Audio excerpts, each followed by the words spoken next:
Assalamualaikum warahmatullahi wabarakatuh.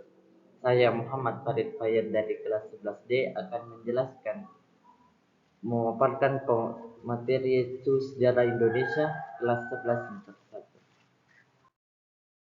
1. Langsung saja, kali ini saya akan membahas dua bab, itu bab pertama dan bab kedua. Judul bab pertama, kolonialisme dan imperialisme di Indonesia. Eh, di bab pertama ini terbagi menjadi tiga. Yang pertama, proses kedatangan bangsa-bangsa Eropa di Indonesia. Yang kedua, masa kekuasaan VOC. Dan ketiga, perebutan hegemoni bangsa-bangsa Eropa di Indonesia. Oke, langsung saja. Yang pertama, proses kedatangan bangsa-bangsa Eropa di Indonesia. Motivasinya bangsa Eropa ke Indonesia itu pertama, adanya perkembangan ilmu pengetahuan dan teknologi.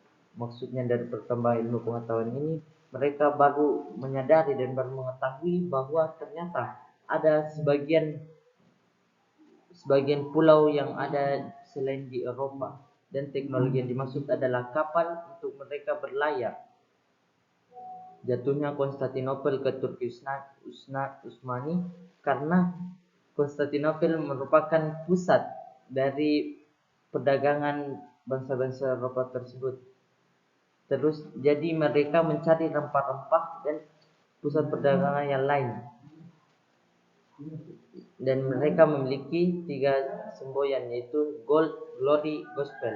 Gold yaitu uang, glory kemenangan atau tahta, dan gospel yaitu agama, menyebarkan agama mereka.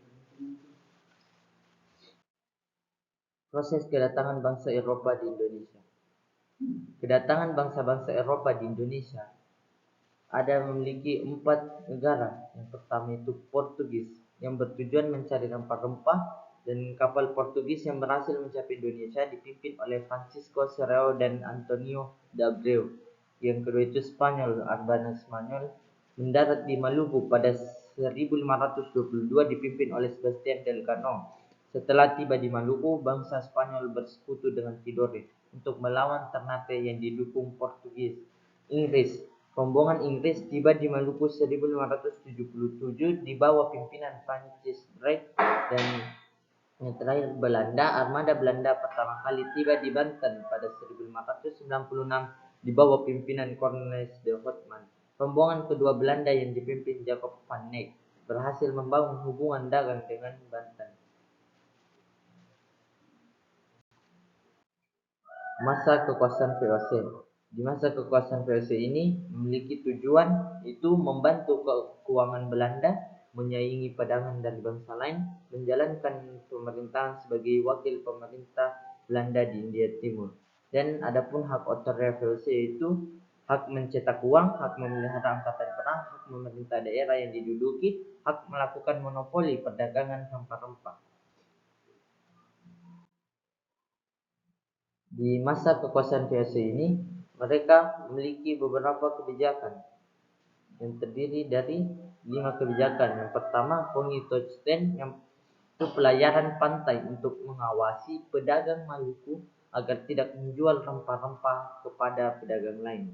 Yang kedua itu ekstirpasi, menebang tanaman rempah-rempah yang diproduksi secara berlebihan. Kontingenten, kewajiban rakyat membayar pajak bentuk hasil bumi, yaitu sebuah rempah-rempah. Dan keempat itu Verplicht Leverante, kewajiban rakyat menyerahkan pajak berupa hasil bumi. Yang terakhir Vingerstensel, kewajiban menanam kopi bagi rakyat Priangan. Oke, kita lanjut. Dan tentu saja VOC memiliki kemunduran, dan penyebabnya itu pertama korupsi.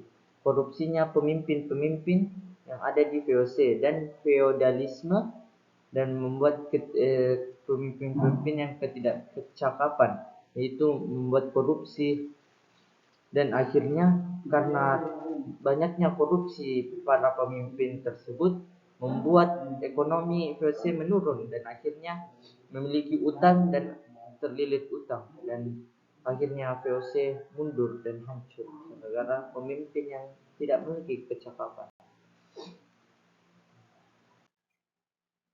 Perebutan hegemoni bangsa-bangsa Eropa di Indonesia. Pada masa pemerintahan Herman William Dendels yang disuruh oleh Napoleon memiliki salah satu kebijakan, yaitu membangun jalan raya Post de Groot Westweg yang menggunakan anyar hingga penaklukan. Sebenarnya William Dendels disuruh oleh Napoleon hanya untuk memberi perlindungan atas serangan-serangan dari luar di Pulau Jawa. Selain membangun jalan raya, Dendels membangun pelabuhan militer di ujung kulon, Merak, dan Surabaya untuk memperkuat pertahanan. Oleh karena itu, William Dendels menjual tanah kepada swasta. Kebijakan tersebut sangat dibantah oleh Napoleon dan akhirnya Dendels diberhentikan dari jabatannya sebagai gubernur jenderal dan ia digantikan oleh James William Johnson pada tahun 1811. John William Johnson bertugas memperbaiki Pulau Jawa yang ditinggalkan Dendels, memperkuat pertahanan Jawa untuk membendung serangan Inggris.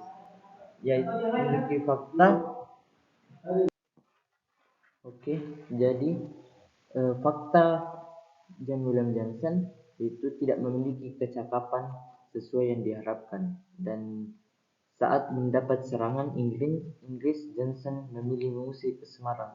Johnson ini kabur karena takut oleh serangan dari Inggris, dan janji kapitulasi Tuntang itu ditandatangani pada 18 September 1811 dan Pulau Jawa diserahkan kepada Inggris.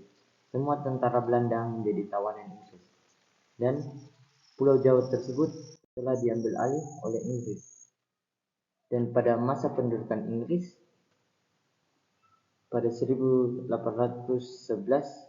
Raffles lah yang menduduki Indonesia. Raffles menghapus feodalisme dengan mengangkat penguasa lokal sebagai pegawai pemerintah. Selanjutnya, salah satu kebijakan Raffles itu dalam bidang ekonomi adalah menerapkan sistem sewa tanah untuk menggantikan sistem penyerahan wajib. Jadi dia membuat mata uang agar sistem sewa tanah ini sebagai alat tukar tersebut. Dan selanjutnya, warisan Raffles yang dapat ditemui pada masa kini adalah buku History of Java dan Kebun Raya Bogor yang dirintis oleh istri Raffles, Olivia Marianne. Salah satu kebijakan Raffles itu yaitu bidang ekonomi menerapkan sistem sewa tanah ini seperti tidak terterap dengan baik karena bangsa Indonesia yang baru memakai alat tukar uang tersebut. Jadi mereka tidak bisa menjaga uangnya dan sistem sewa tanah tersebut hancur dan akhirnya Raffles diganti.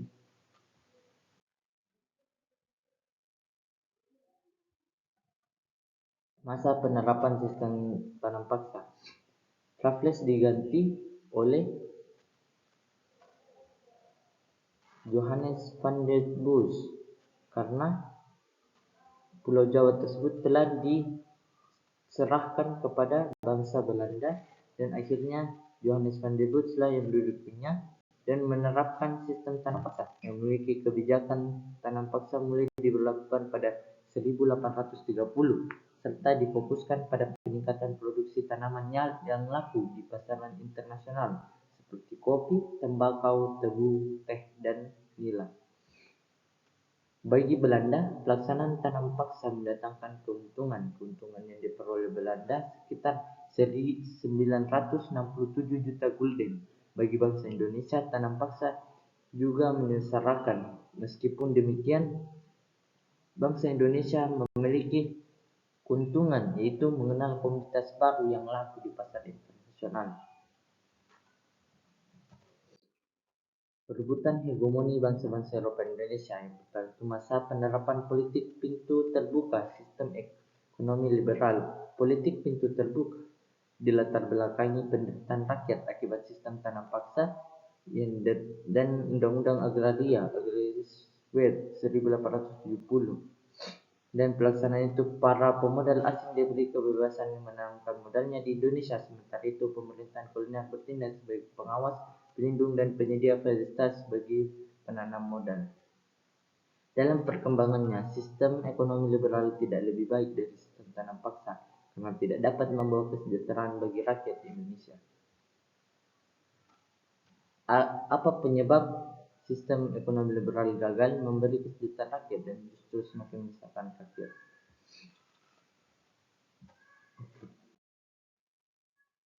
Kita langsung lanjut ke bab kedua, strategi perlawanan bangsa Indonesia menghadap penjajahan hingga abad 20. Abad perlawanan rakyat Aceh dilatar belakangi kedudukan Portugis di Malaka mengganggu perkembangan Aceh. Strateginya itu adalah melengkapi kapal-kapal dengan dagang senjata, prajurit dan meriam, mendatangkan bantuan persenjataan pasukan dan ahli perang dari Turki, melakukan kerjasama dengan kerajaan-kerajaan lain seperti Demak dan Calicut. Aceh beberapa kali melakukan serangan terhadap Portugis di Malaka pada 1629. Pasukan Aceh di bawah Sultan Iskandar Muda melakukan serangan besar-besaran terhadap Portugis. Serangan ini sempat membuat Portugis kewalahan dan harus mengerahkan semua kekuatan menghadapi pasukan Sultan Iskandar Muda. Akan tetapi, serangan Aceh ini belum berhasil mengusir Portugis dari Malaka. Sehingga perlawanan rakyat Maluku. Perlawanan rakyat Maluku yang diserang oleh Portugis, yaitu faktor penyebabnya upaya monopoli perdagangan yang dilakukan Portugis. Portugis mencampuri urusan dalam negeri kerajaan Ternate. Untuk mengatasi perlawanan rakyat Ternate yang dipimpin oleh Sultan Hairun, gubernur Portugis di Maluku, Lopes de Mesquita mengajukan perundingan damai. Akan tetapi dalam perundingan tersebut Portugis membunuh Sultan Hairun. Peristiwa pembunuhan Sultan Hairun semakin menyulut kemarahan rakyat Ternate, bahkan seluruh rakyat Maluku bersatu melawan Portugis. Akhirnya perlawanan Sultan Al-Ba'bullah putra Sultan Hairun melanjutkan perlawanan rakyat Ternate terhadap Portugis karena membunuh ayahnya. Benteng Sao Paulo dikepung selama 5 tahun. Akhirnya pada 1575 Portugis berhasil diusir dari Ternate. Perlawanan rakyat Maluku yang diserang oleh VOC. Faktor penyebab praktik monopoli perdagangan rempah-rempah campur tangan dalam proses penobatan Sultan Tidore. Pada tahun 1635 sampai 1646, VOC harus menghadapi serangan sporadis dari rakyat itu yang dipimpin oleh Kai Kali dan Telukabisi. Pada 1650, rakyat Ternate di bawah pimpinan Kecili Said melakukan perlawanan terhadap VOC. Pada 1680, Sultan Nuku memimpin perlawanan rakyat Tidore. Perlawanan mendapat dukungan dari seluruh rakyat Maluku. Perlawanan ini berhasil mengembalikan kekuasaan Tidore. Perlawanan rakyat Mataram. Latar belakang dari perlawanan tersebut, kedudukan VOC di Batavia mengganggu perekonomian Mataram. Akhirnya VOC melakukan monopoli perdagangan dan pada tahun 1628, serangan dipimpin oleh Tumenggung Bahu Rekso sebagai panglima perang. Pada 22 Agustus 1628, pasukan Mataram berhasil mendarat di Marunda. Saat ini, sebelum Timur Cilincing, Jakarta, pasukan Mataram membendung Sungai Ciliwung agar benteng VOC kekurangan air. Strategi ini sempat menyebabkan pasukan VOC kekurangan air dan terjangkit wabah penyakit kolera. Dan serangan Mataram akhirnya menuai kekalahan karena pasukan Mataram kelelahan dan kalah persenjataan. Pada 1629, Sultan Agung menyusun strategi dengan belajar dari kekalahan pertama.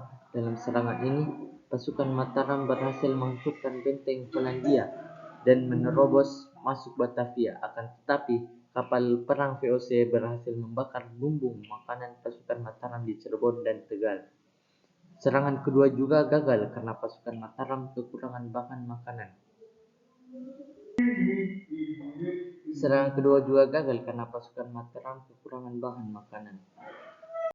Selanjutnya, Selanjutnya, perlawanan rakyat Banten yang dilatar belakangi monopoli perdagangan VOC mengganggu aktivitas perdagangan Banten. Jalannya perlawanan itu untuk menghadapi VOC, Sultan Ageng Triasa melakukan pembangunan saluran irigasi dan menjalin hubungan dengan negara-negara lain. Dalam perkembangannya, Banten berhasil mengganggu daerah kekuasaan Belanda hingga tembok kota Batavia.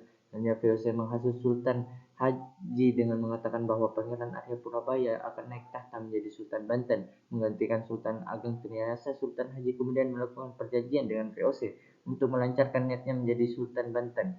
Akhirnya perlawanan Sultan Haji dengan bantuan VOC berhasil merebut tahta Banten. Pada 1683, Sultan Ageng Triasa berhasil ditangkap dan ditawan di Batavia hingga wafat pada 1692. Dalam perkembangannya, Banten hanya menjadi bayang-bayang VOC. Selanjutnya, perlawanan rakyat Makassar. VOC berupaya menguasai Makassar untuk dijadikan pusat kegiatan. Akhirnya, perlawanan dari rakyat Makassar. Serangan VOC terhadap Makassar dimulai pada 1634. Rakyat Makassar berhasil mematahkan serangan VOC. Pada 1666, VOC mengerahkan armada yang besar menaklukkan Makassar. Dalam serangan ini, VOC menjalin kerjasama dengan Arpalaka. Pada tahun 1667, Sultan Hasanuddin dipaksa mendatangani perjanjian Bongaya karena kalah. Isi perjanjian Bongaya tersebut, VOC memperoleh hak monopoli rempah-rempah di Makassar.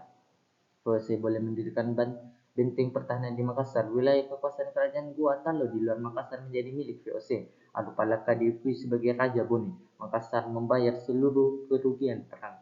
Selanjutnya, perlawanan dari etnik Tionghoa.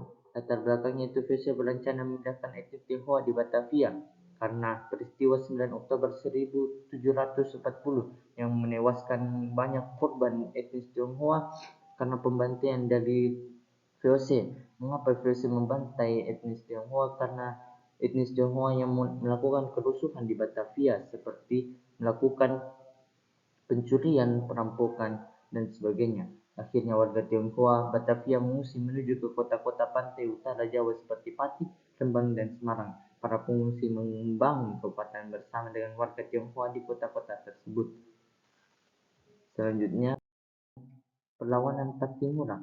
Perlawanan Pattimura ini dilatar belakangi oleh memonopoli perdagangan rempah-rempah, menetapkan pajak tanah dan rente yang tinggi, memindahkan penduduk untuk dijadikan tenaga kerja rodi, persaularan pelayaran hangi. Jalannya perlawanan pada 15 Mei 1817, rakyat Maluku membakar perahu-perahu Belanda. Pasukan Pattimura berhasil menduduki benteng Dordrecht. Pada Oktober 1817, Belanda mengarahkan pasukan untuk menangkap Pattimura. Belanda menawarkan hadiah 1000 gulden kepada siapa saja yang mampu menangkap Pattimura dan 500 gulden bagi yang berhasil menangkap tokoh perlawanan lainnya.